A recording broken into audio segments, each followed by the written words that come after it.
நேத்து ராத்திரி எங்கடா போன? இனிமேல் அந்த மாதிரி இடத்துக்குலாம் நான் போக மாட்டேன்.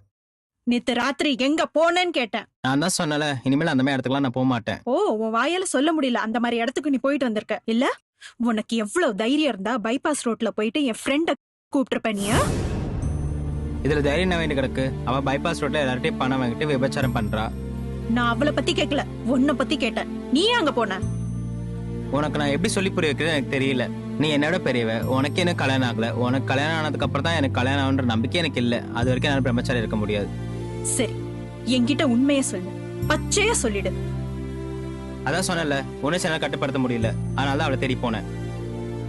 உணர்ச்சியை கட்டுப்படுத்த முடியாம விபச்சாரிட்ட போனா அவ இல்லன்னு சொன்னா வேற ஒருத்தி. ஆனா நீ உடனே திரும்பி வந்துட்ட. ஏன்? நான் அவளை காதலிக்கிறேன். அவளை கல்யாணம் பண்ணிக்கணும்னு ஆசைப்படுறேன். டேய், அவ விபச்சாரம் பண்றாடா. பரவாயில்ல. உன்னை விட 3 வயசு மூத்தவடா. பரவாயில்ல. நான் என்ன சொல்றதுன்னே தெரியல. சரி, நீ என்ன வேணாலும் பண்ணு, என்ன வேணாலும் ட்ரை பண்ணிக்கோ. ஆனாலும் நான் ஒரு உண்மையை சொல்றேன், அவன் உனக்கு கிடைக்க மாட்டான். ஏன்னா அவன் உன்னை கூட பிறந்தவனா நினைக்கிறாடா. அவ ஒண்ணு என் கூட பிறந்தவ கிடையாது. வேணாண்டா, அவளை மறந்துரு. அவ உனக்கு ஒரு நாளும் கிடைக்க மாட்டான். என்னடா நானும் பாத்துட்டு இருக்கேன், ரொம்ப ஓவரா பேசுற. வாடா, நானும் உன் கூட பிறந்தவ கிடையாது. கூப்பிடுறேன், வருவியா? பணம் கூட தர வேணாம்டா, வா. பைத்தியக்காரத்தனமா பேசாத.